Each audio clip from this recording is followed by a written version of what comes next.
So you wanna know who I really am and where I've been and what I'm gonna do. What is good, besties? It is your boy Joey Sings, and welcome back to my channel for a brand new video. If you guys are new here, what is good? What is up? How you doing, honey? Listen, so I tried to give you guys like a mood, y'all, whole little vibe right now, y'all, because we finna dive into Anthony Padilla spending the day with Dream, and y'all already know it's finna be good like a movie. So I had to get the vibes right. Y'all listen, before we get into it, go ahead and give this video a big old thumbs up. Smash that subscribe button if you haven't, as well as hit that bell so you guys know when I upload brand new videos like this. I got the video pulled up and I'm done talking. So let's get into it. Alright, you guys, so I got the video pulled up, honey. And you know the drill. I'm pressing play. My name's Anthony Padilla, and today I'll be spending a day with Dream, the Lord, not falling through the roof. beloved and oft-polarizing faceless creator, to learn what it's like to wear the crown of most rapidly growing Minecrafter on the internet, the highly anticipated face reveal, controversy and criticism, and what Dream's future really looks like. By the end of this video, I'm excited. Has this astronomical rise to super fame been nothing but blissful as Dream reaps the benefits of stardom while remaining completely anonymous? Or has the expectations and critique from fans and cynics alike proven far too overwhelming to catch even a moment of peace? Ooh, this about to be intensely good. Hello, Dream. Hello. When someone in person asks what you do for a living, what do you say? Advertising, usually. Advertising. Like, I just advertise to 73 million people per video. It's kind of true. You went from 1 million subscribers on the last day of 2019 to over 22 million in less than 500 days. How has that affected you most? It hasn't changed my everyday life much yet. I feel like it definitely will, Right. like after like a face reveal or something, because that's more when I'm actually doing things. I feel like if it wasn't for COVID, it would have changed my life a lot. Oh, COVID kind wow. of started getting big around the time that I started getting big. So you were competing in popularity with COVID. I wouldn't say that. Has all this attention caused you any kind of struggles at all, or has it really just been chill for you? It's caused a lot of problems with me and like trust. Oh, really? You have trust issues now? But I definitely have trust issues now as compared to before. But It's kind of because you were not sure if people want to get to know you for the reputation you have online. Exactly. Versus just wanting to interact with you. in terms of like your personal life and things, like you can't vent, you can't show your emotions as Yeah. much. Like, oh, who knows if this person's recording you? True, you just have to sit there Oh, with a mask on with a wow. smile constantly so everyone thinks it's you're okay. Always. When did you first experience your first spike in growth? I uploaded a video trying to find PewDiePie's Minecraft seed. Overnight, it got like 100,000 views, and I was like, oh my gosh, like this is insane. This video is blowing up. PewDiePie is just like at the center of everything on the internet. His series from back then, I remember watching it and being like, wow, like it's like a drama series, but he adds this music and stuff that makes it dramatic. Oh my god, this is the most intense gameplay! When I ended up doing Manhunt Down the Line, I did that same thing. You were a developer too, like you coded things behind the scenes in Minecraft? I think the first thing I coded Oh. was a pig exploded, like a creeper. It was a curse. Oh, Minecraft. wow. Everything was just going wrong. I was breaking dirt with like a pickaxe, and I was throwing away all my diamonds in the lava. And that definitely was one of the main reasons why I was able to catapult, was because I was doing things that other YouTubers like couldn't do. So that kind of gave you Oh, an edge, wow. helped you stand out from the probably millions of other people that were at least attempting to make Minecraft content at the time. A really big advantage. What was your reaction to realizing that you had a viral video, that first time that you saw that a video had like blown up? I thought, this is awesome, but I can't screw this up. The first thing you thought was that you could fail now. Yeah, my first, Like you had something to lose. a lot of people can get one viral video. The problem is that using that True. and turning it into success. Exactly. I didn't know this early, but this is my chance right now, right here. And I was like every morning waking up and just like going. So I know this feeling That too. is Like when we had our awesome. first video blow up in like 2005, I was like, pedal to the metal, baby, we're not stopping. And it just felt like we had to, almost like if we didn't, then we were wasting that opportunity. If I don't, You know what? I'm gonna pause right there because that is the truest statement. I see so many creators, so many people out here putting all this hard work and passion behind their videos. You don't know when that video is going to blow up. You don't know when that video is going to take off. You don't know when. You know what I'm saying? So you got to constantly keep moving forward. You know what I'm saying? When that one video do decide to take off, then you got to keep it going. Keep that work going. Keep going. Keep going. Keep that drive going. Do not lose hope, honey. Period. I need to put every single minute right now into it, because if I don't, I will regret it. Have you taken any breaks since then? Actually, recently was my first like actual break. I didn't even tell anybody. There was just 3 days where I just was like not on my phone. 3 days is your break. 3 days. I gave myself a 3-day weekend. I still ended up streaming during the 3 days, but I was like, okay. Of course. So it wasn't even a break. A lot of what I do in my free time now is like considered work, because like I'll be watching YouTube videos, and instead of enjoying the video, I'll be going like, okay, well, why'd they do that? What do you think it is about your content that helps you stand out? I feel like I didn't blow up because I have this like amazing personality, or because of my looks. Come on, Dream. You got His personality is amazing. Because of my ideas, the quality of the idea, and the. I'm like, wait a minute. His personality is amazing. Okay, like Dream, not the character. Okay, in the lore, because Lord, that Dream right there is something else. Baby, he be playing that character, but Dream seems like an amazing guy. Of the idea versus the quality of like the personality. Do you think you're most well known for your manhunt videos now? In this video, I try and speedrun and beat Minecraft, while my friend does everything in his power to kill me. Oh, for sure. My most popular ones are manhunts, yeah. I saw the other day you were about to release one, and you were about to like do like a premiere for it, and it said something like 600,000 people are waiting for this premiere. Yeah. I was like, holy shit! Does that ever set in for you? And you're like, that is so many people. Yeah, it definitely has. I mean, I've been sitting there. That is a lot of to people. 800,000 something, and I was like, oh my gosh, this is insane. That experience of like, wow, there's this many people like watching me right now, like in this moment. How often do you get people theorizing that these manhunt videos are like completely scripted because they are just, some of the moments in them are just like too good? My dream! Wait, what? Oh my god! Every manhunt, obviously, there's probably 100 different videos and posts and saying, oh, this is suspicious. Like, it really is just mostly in how I edit the videos. But if you watch, like, an uncut version, you'll see that, like, a lot of the parts that, like, are so intense in the video, you're listening to it without the music and without the cuts, you're just sitting there like, oh, this is kind of boring. Wait, I'm on fire! Come on. Wait, I'm on fire! Come on. Oh, Joe! You definitely can tell. You definitely, yeah. Moment, you really feel like, wow, this is insane. And then you're watching, oh, he's just running. Because the pacing, the way that you cut it, it feels like it has like a story arc to it, like in a way that would be scripted. Exactly. It's story, because those videos do really well on YouTube. I think that's because a lot of people watch them that don't care about Minecraft, because they watch them like they're like an anime or a movie. They're so captivating that it's like you cannot look away at Facts. any moment. It's like a crime. Facts, you guys. I tell y'all facts. I swear to you, when I started watching these Minecraft videos, the more I watch, I'm like, oh my God, these are like mini movies. And I love a good action comedy. You know what I'm saying? So like, I'm here for it. That's had a lot to do with the success of them.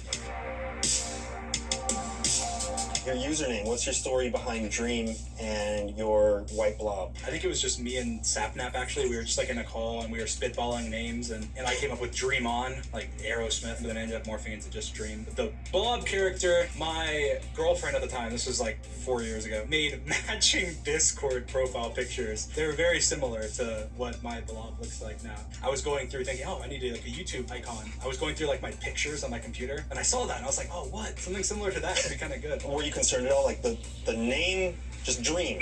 5 letters, probably impossible to find when you search Dream on the internet. I wasn't worried because I thought most people would be searching like Dream Minecraft. Everyone knows how to spell Dream. Everyone knows if you say Dream, it's very memorable and it's very easy. That is facts. Spread. Almost as catchy and easy to remember as Anthony Padilla. And creative too. How'd you go with that one? Took some inspiration from my parents. What's the story behind the Dream SMP? I feel like that's kind of what all these other Minecrafters are a part of, who are huge, and it's got your name right in the title. The Dream SMP, originally, I just wanted to play survival with me and my friends until eventually Tommy in it. Just talked to him a couple weeks ago. Don't miss it. Link somewhere. I don't know. He ended up asking if he could join. Originally I said no. I was like, nah, because he was such a big troll. You didn't know if you wanted him on there. I didn't. I was like, no, I don't really want him on here. He's kind of Dang. a good thing. He joins and he's trolling. That adds kind of like a different aspect. But there was no name for the SMP, and Tommy was like, I need a name for the titles. And he's like, I'm going to put Dream SMP because it's clickbaiting you. And I was like, okay, that sounds like a great idea. How does it feel knowing that Oh, the Dream wow. SMP isn't just spawning popular Minecrafters, but it's spawning some of the most popular personalities on the entire That is I'm honestly so not surprised. true. When I go through and I add somebody to the S&P, the main things I'm looking for, I don't want them to just be successful in the S&P. I want them to take that and I want them to be successful outside of that, whether it's on YouTube Oh, or music or wow. whatever it is that I think this person is talented. Do you frequently get called the greatest Minecraft player of all time? I do. I'm not. I'll just say that. I'm definitely not. People always are just comparing people to like other YouTubers because you only know what you see. Probably some 15-year-old kid who spends 12 hours a day grinding Minecraft every day. That's probably the best Minecraft player. Oh. Now I feel like we gotta address the elephant in the room, and I don't mean that one right there. You have no face. Why are you completely faceless? I just blew up so quickly, and then it kind of became a part of like the fan art and a part of the community so quickly. It was not like a calculated move. It was just kind of like something that happened. You almost didn't have enough time to be like, okay, time to switch up the content, put my face in it. It just kept going. I feel like it all kind of like came together in this way where it was kind of the perfect storm. How many people that you know online have ever seen what you look like? Only a couple. I mean, obviously I live with Sapnap. But all the other people that you're constantly playing games with have never seen your face? George has never seen your face? I mean, no. I've never said Oh, that. no. George, really? Like, people think that Alyssa, who's a really good friend of all of ours, who used to be on the Dream S&P, she's seen my face, and it's like she brags about it, and like Sapnap will brag about it to George, like as a joke, like, oh, haha, like you haven't. Do your IRL friends and family, obviously, know who you are? A lot of them do. Not all of them. Really? Oh, there's some people that you're wow. close-ish to that don't know? I'd say my closest friends and my closest family know. There's definitely people that I'm close-ish with that have no idea.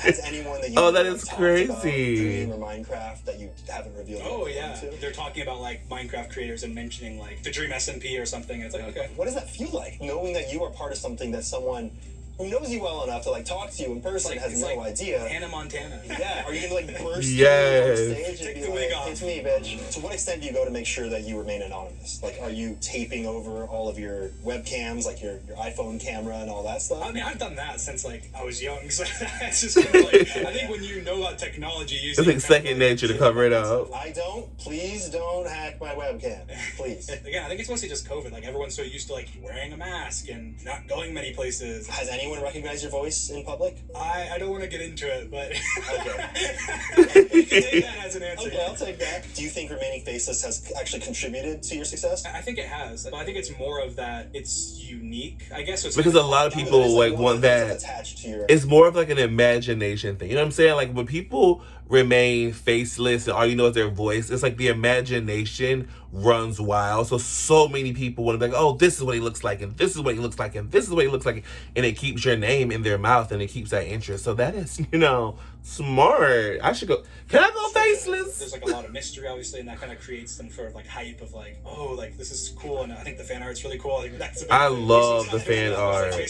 Keep doing that. Do not stop the fan art. But I think the biggest downside is just not being able to express myself fully. I want to be able to do things that you can't do. Like, let's say go and meet people. It's restricting on the things that I can actually do, and being able to like do like TikToks or different forms of content. It hasn't had a negative effect. I think it's had a positive effect. Does that make you nervous at all about, when you do a face reveal, there's no turning back? These things aren't necessarily going to be synonymous with you as much as your face? Not really. The smile mask and all that stuff, that's all going to be part of my brand, even after face reveal. I think it's more so it's just going to be a new chapter. Like, I'll be able to do some I of the love things that I haven't been that. able to do. My goal is to take full advantage of it. So you plan to I do need face me a reveal. dream How do hoodie. you plan to do a face reveal? I'm not sure. I want to do it with my friends, and I want to do it in some way where people can participate somehow. And so I've thought of like a meetup or some kind of I event. feel like you could literally sell out like Staples Center. That just feels so like self-centered. Like, guys, come see my face or pay money. Like, it All you feels do so. is walk out, and the seats are so far away that they have to look at your face on the Jumbotron, but there's fireworks going off. So nobody even knows.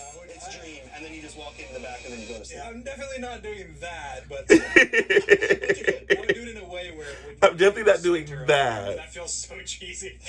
Like how egotistical is this guy? He's like charging you to see his face. Are you nervous about the first thing people are going to say when they see your face? Not really. My face has had nothing to do with my content in any way whatsoever. I'm still going to be the same way with that, where it's not going to be, shoved in your Exactly. face. If you follow me on Instagram or something, maybe you'll see it. But like, if you're just like a casual viewer, it's going to be no different at all. Can you get into any of the ideas that you have for what you might do after you do a face Ooh. reveal? I think the biggest thing is probably just meeting people, being able to do collabs with people that I wouldn't be able to do now, like Mr. Beast. The internet will break when there is a Mr. Beast X Dream video. Right. Oh my That'd goodness. be awesome. How do you deal with harsh criticism? It's weird because I feel like I'm so argumentative. I just always have been. My go-to whenever somebody criticizes me is always like, "Oh, what an idiot!" Blah, blah, blah. Like I want to argue with this person because I think they're wrong. So you find it to like a fun debate? Sometimes I do, but I feel like it leads to like me being an idiot sometimes because I reply to people that I shouldn't reply to. So people are pestering you, and then they get a reaction from you, and then they're like, "Oh, Dream will interact with me and anyone who pesters him." To me, it's just I see somebody say something, it's like, "Oh, that's not true. I'm gonna reply to this." But you're not Exactly. No, they don't know anything about me. Like they're saying something, making an assumption about me or something. It's You like, bet. All right. You can say what you want. I don't really care. So there's been some controversy surrounding the You better say that. I get sick and tired of this, and I always defend people. Y'all think y'all know somebody through what y'all see in the video, baby. You do not know. And y'all don't even know this. All y'all hear is his voice and see a mask, and y'all continue. Like, let these people live their damn life. Oh, I can't stand people. of one specific speedrunning record that you set, with people claiming that you maliciously hacked the game to give you a competitive edge. Oh, and some people have gone wow. as far as to say that this allegation completely delegitimizes your entire career. How has this all affected you? It's hard when people say stuff like that, or when people use that as a reason to attack my character or my accomplishments or anything in that way. The one record that was removed from the boards wasn't even a world record. I had 3 other world records that I had gotten before. And those aren't even in question, right? They're not. They've been up for a while. But the thing is, I didn't even wow. put a video on it. That was just a run I did on my Twitch. And you're saying that to kind of show that like you didn't do it just for clout, kind of, which is probably what some people are assuming. In the grand scheme of things, like it's such a small part of my career, I guess, and me as a person. I mean, I handled the situation like horribly. I mean, I did. Whenever it originally came out, my response was like, "Oh, you guys are idiots." Blah, blah, blah. How do you wish that you would have approached that response? I should have shut off all my devices for a couple days and been like, "Okay, let me not." Let me think about it. Some time to breathe and then come back to it when you're kind of approaching from a more level-headed place. That is kind of a downside of blowing up so quickly that I wasn't used to like criticism coming in like waves of like tens of thousands of people instead of just one guy saying, "Hey, I don't like that you did this." There was an adjustment period, and I feel like I've definitely since then learned that that's not the right way to approach anything. Being able to use that situation as something that you can reflect on and say, "I wish I would have done it differently." I think that's a huge sign of growth. Of growth, yeah. You aren't always right. Your first inclination isn't always the correct one. I feel like when you look at anybody under a microscope, you're going to see the flaws and the imperfections, and I think being able to realize so that true. and go, "Hey, I'm not perfect," and try and improve. Before we continue learning, I love that. How do you feel about people who are fervently trying to deplatform or cancel you like every day?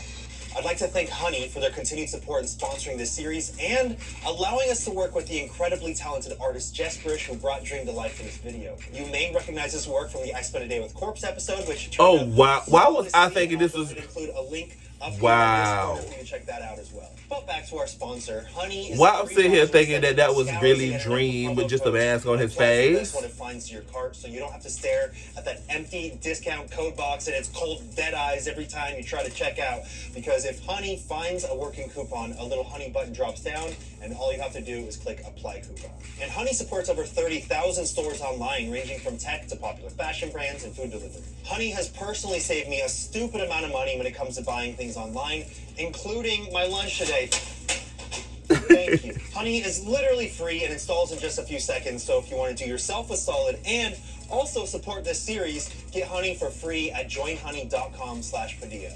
Again, it's free, and if you go to joinhoney.com/Padilla, you'll be directly supporting this series. Now, back to the world of Dream. What do you think about the discussion that fans or stans are toxic and that you need to denounce everything transgressive that any of them do? In every single fan group and in every single group of people in the world, there's going to be bad apples. There's going to be people who say dumb things and do dumb things. Holding them accountable and calling them out when people do stuff like that is good. But I don't think that it's my responsibility that I am accountable for everything that anybody who has ever said my name does. Like, with how many people you have who are fans of you, who like have you as their display picture in their bio saying dumb stuff online, you would have to say something every single day if you had to address every single thing. Most of the time when somebody tweets something or says something that is bad, they're only seen by a couple hundred people, which is like way less than 1%. And then if I say something about it, then everyone sees it. And so it's like, now, so it's almost like you bring more attention to it. Exactly. I get so much crap for not saying stuff about certain things. I'm like, dude, if I say something, it's 100% gonna make it worse. It's one of those disconnects where I feel like people just don't want to accept that there's just some people that are just like screwed up. And obviously if you have a huge fan base,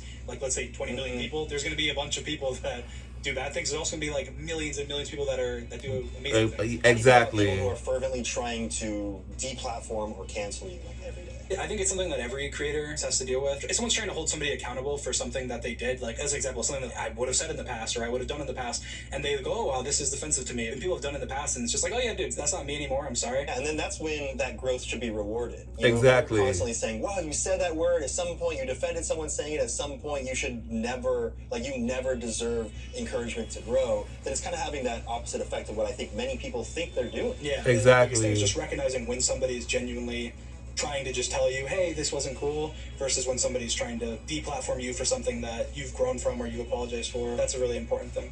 Oh, wow.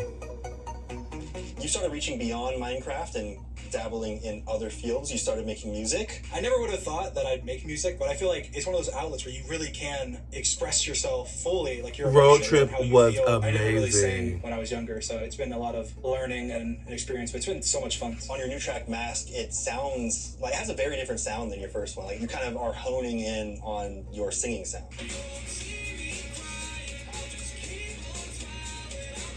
It's way more like genuine to me and how I feel comfortable singing it. There's much more raw vocals, and there's never raw vocals in any song, but raw vocals in that. No, that's perfect. That's no filter, no auto-tune. That is me.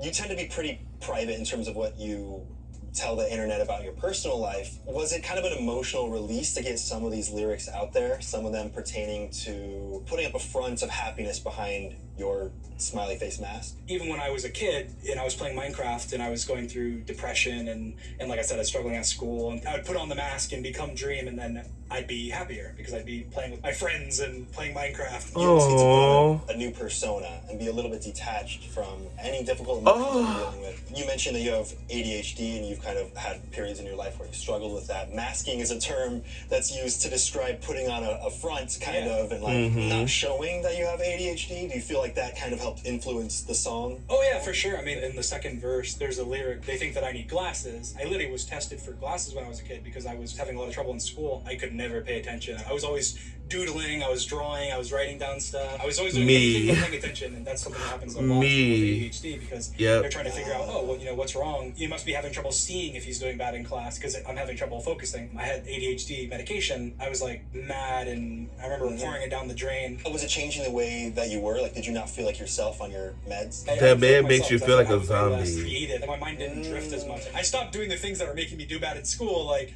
not drawing. The things that made you do bad in school that were distracting you from school were what brought you happiness. Yeah. And I don't know enough about them to comment on whether that was smart of me to do. I don't want to encourage anybody to do that. I haven't been on like medication for ADHD since then. I feel like it is a unique thing that I'm proud of. Do you think any of your ADHD symptoms have kind of almost contributed to help you become who you are now as Dream? I do. I feel like one of my biggest strengths is like I'm creative, and I feel like one of the things that helps me with coming up with ideas and stuff is I can just like run through things. Like I can be like, oh, that's a bad idea, and I can go through like 1,000 in like half a second. The same reason that I talk so fast is just because I'm thinking quickly. And that kind of only happens when things that you're excited about, right? Yeah, no, if I'm excited, I'm just like a million miles a minute. I'm stumbling over my own thoughts. I love that. People a lot of times trying to explain it's like a lack of focus. In reality, it's like you just focus on the wrong things a lot of the time. I can sit there and edit a video for 12 straight hours, and then afterwards be like, holy cow, I'm so thirsty, I'm dehydrated, I need to go to the bathroom.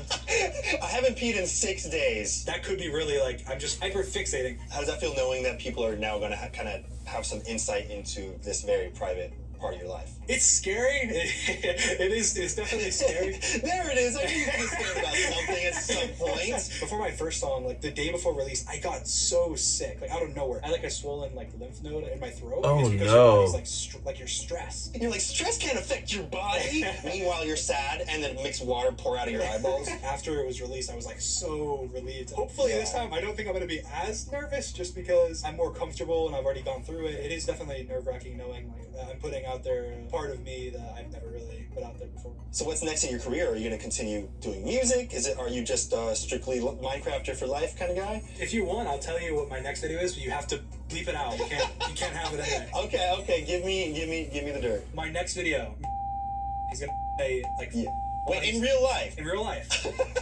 he's gonna be trying to before. No. What? It's like Fear Factor shit. Yeah, sort of. What do you think the biggest misconception is about you? A lot of people think that I am very, very conceited. And I don't think that I'm conceited.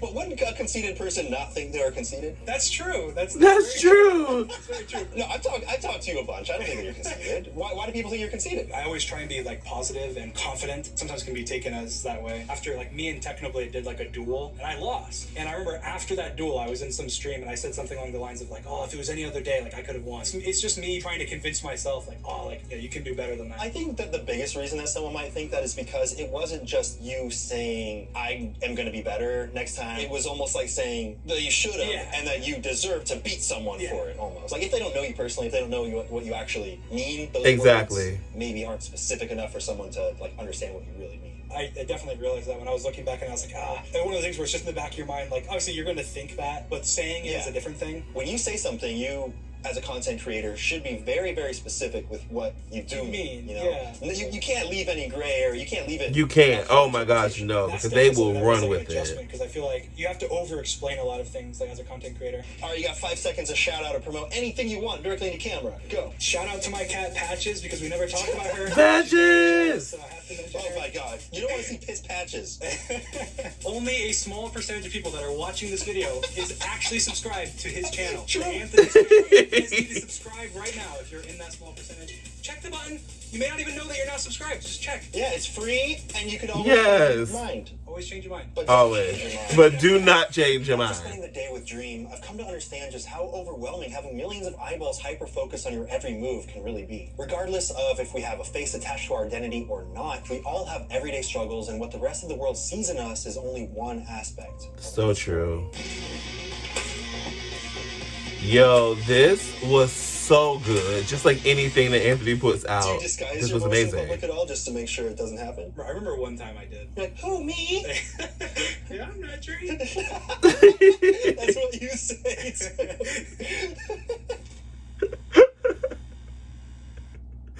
Oh my goodness, I loved every bit of it. Alrighty guys, there you have it. Meet written to Anthony Padilla, spending a day with Dream. You guys, this was super duper good and I'm definitely here for it. If you guys enjoyed this video as much as I enjoyed making it, go ahead and give this video a big old thumbs up and then leave me a comment down below letting me know what is something you learned about Dream from this video, you guys. Listen, if you haven't, go ahead and smash that subscribe button as well as hit that bell so you get notified every time I upload brand new videos like this. Don't forget to most importantly, love yourself, love someone else. I will see you guys next time. Deuces.